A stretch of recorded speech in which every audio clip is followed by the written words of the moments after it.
Today we're gonna be talking about... Hey, that's my thing. You don't own YouTube, Nick. You wanna bet? Kicking is better than punching for many reasons, but specifically the front kick is not only the easiest kick for a lot of reasons, but is a kick that you should know because leg bigger than arm, bigger leg mean move more thing means stronger hit. Stronger hit means no more bad guy. Easy peasy, lemon squeezy. What front kick is, you may ask? I show. It's a kick to the front. Very simple, but you know, watch. It's kind of like that. I should probably put down some more sandbags. The front kick in its namesake is a kick that goes to the front, and you're using it with your leg. Kicking to the front. It's a front kick. Very simple, as it would seem, but I don't want you to break your toes. Just like you need to learn how to properly punch, so that way you don't break your little delicate little hands, I'm gonna teach you how to do a proper front kick so that way you don't break your delicate little tootsies. Now, unfortunately, we do have to remove our footwear so that way we can get the proper foot alignment, foot position. That's the word I'm looking for. Because with a punch, not a lot of people wear gloves, unless you're weird and or driving a sports car in Italy. Those are like the two exceptions that I would accept for normally wearing gloves. You can, move your hand, but with a front kick, with kicks, you wanna learn it barefoot, okay? Don't even wear socks, you weirdo. Probably wear socks to bed too. What, you gonna kiss me and keep your socks on? You don't even love me. The front kick is the easiest kick. Well, I mean, technically it's a knee, because a knee is technically a kick. Not important, doesn't matter, stupid, we'll get to that later. Not this video, later in another video. There are some things you need to know on how to do a front kick properly. One of them is the stance, and I taught that to you in this video. Go watch it. Come back. Well, no, watch this one all the way through and then watch that one and then come back and watch this one again. That's what you should do. But besides for the stance, there is a 4-step program on how to do your kick proficiently. Now, did I come up with this 4-step program? Yes, I'm the best.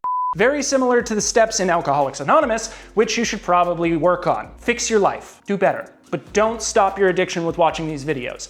I'm the only addiction you should keep. All right, enough jibber jabbering, I get it. Show me the kick, show me the steps. Squeak. Feet, shoulder width apart. We're just gonna start from here because I know you have no center of balance. The 4 steps. It's going to be lift, extend, retract, replace. Now, are those the exact words that everybody uses? I don't know, I don't care. That's what I'm using for right now. You're going to have your hands up. You're going to lift your foot and load it up into the initial position. Now, I like to point my foot. Some, mileage may vary.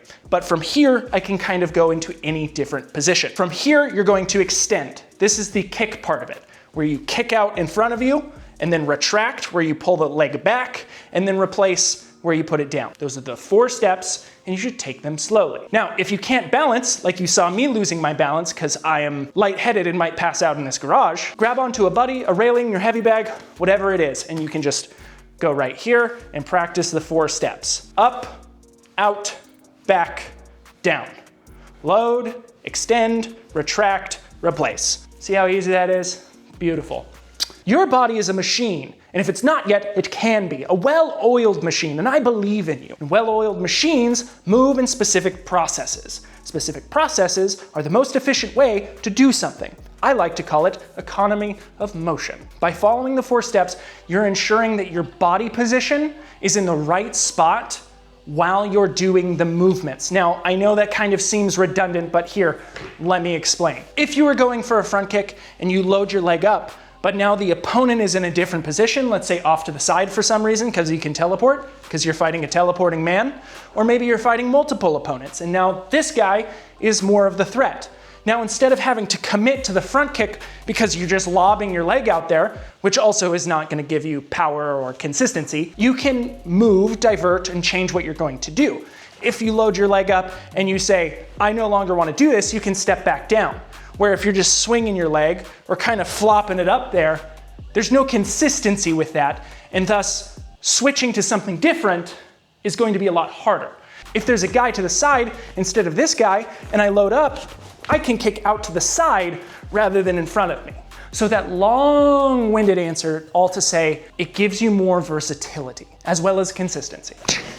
Dope. Now you've got the stance, now you've got the 4 foot movements on how to do it properly, so that means you can do an awesome front kick now, right? Wrong.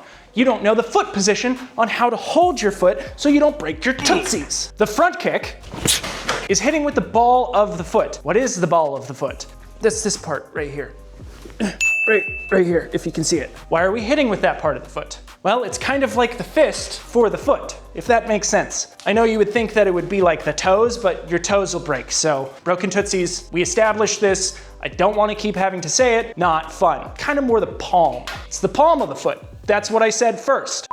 So when you perform your front kick, you bring it up and you kick out, we want our toes pressed up so that way the ball of the foot impacts the target. How are we going to ensure that our foot is in that position? To the foot cam. Some people call it a fetish. I call it a helpful, handy training tool. They're one and the same. The way you should start practicing to get this foot position consistently is before you kick, press your foot into the ground like so and lock it into that position. Kind of looks like you're standing like a horse, like a little horse foot. So you're gonna lock your foot into this position, so if you pick your foot up, it stays in that position.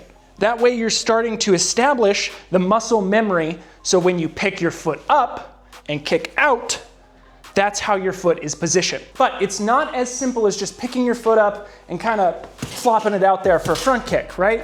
We want to have power. We want to put this guy in the dirt. We want to put him down. So how do we get power from our body into the target and eliminate the threat? It's all in the hips, baby. These hips don't lie. Don't you see, baby, this is perfection. The way we do that with the front kick, and most kicks and or strikes, is all in torque or moving the hips. Backup mass, mainly backup mass what we're doing here. Backup mass is one of the power principles on how we generate power for a strike, and backup mass means I take my mass and back up the strike with it. So essentially, I take my mass, put it behind the strike, and move forward with it. If there was no backup mass involved, I would just be extending my hand. But if I'm stepping, I'm using all of my body weight into that strike. Is it all of my body weight in the strike? Yes. I'm the teacher here. Great, awesome, but how do we implement that in the kick? What you're going to do is you're going to thrust your hips forward.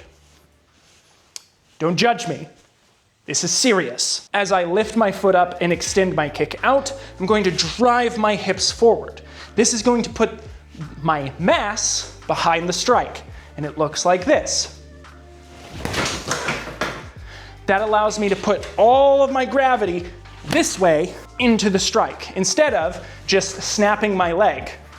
Because even though speed is good, and if my foot extends here, it's not as powerful as putting all of my weight into the strike.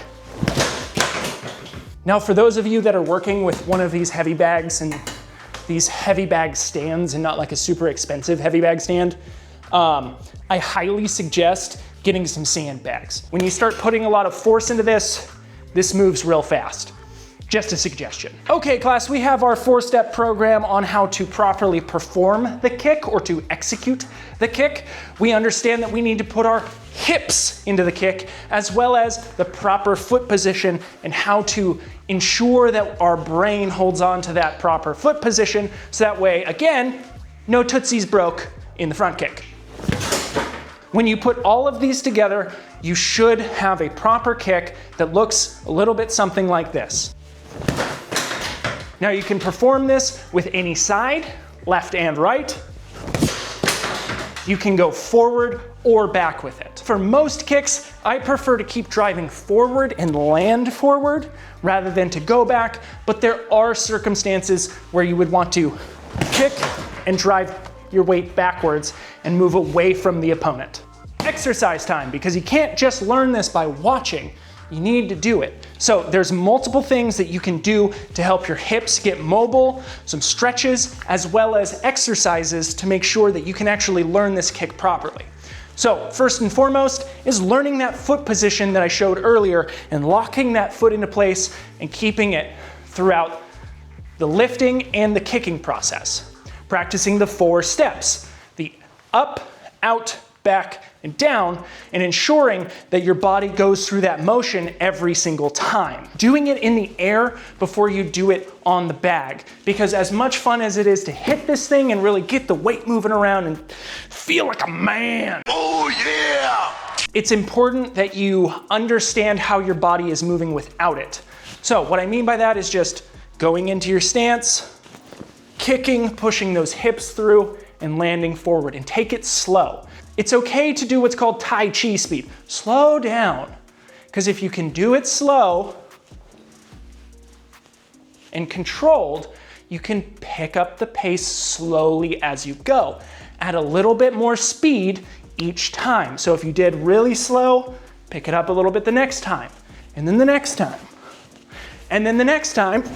You can go full speed, and eventually you'll have a good product and not something sloppy and floppy because you just wanted to go fast. The stretches, you might ask? Well, quite simply, it's just kind of circling the hips, getting your legs up there. Stretch out your hamstrings, touch your toes, things like that. Going down in your groin stretch. So going down on each side, stretching out that groin muscle, put that foot up, being able to swing your leg up.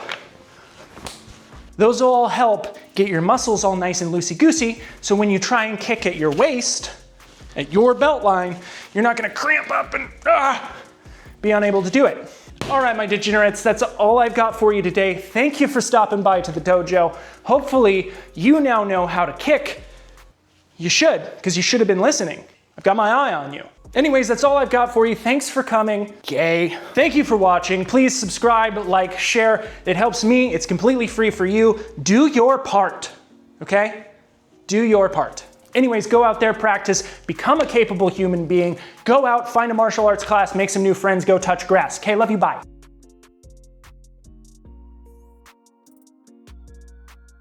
But Nolan, why do I need to learn this 4-step program for how to properly do a kick? I'm happy you asked. It's a wonderful question. Thank you so much for asking. Your body is a machine that turns good feelings into bad feelings. That's why you're on YouTube right now. I film these in my garage and it gets real hot in Texas in the summer in an uninsulated garage.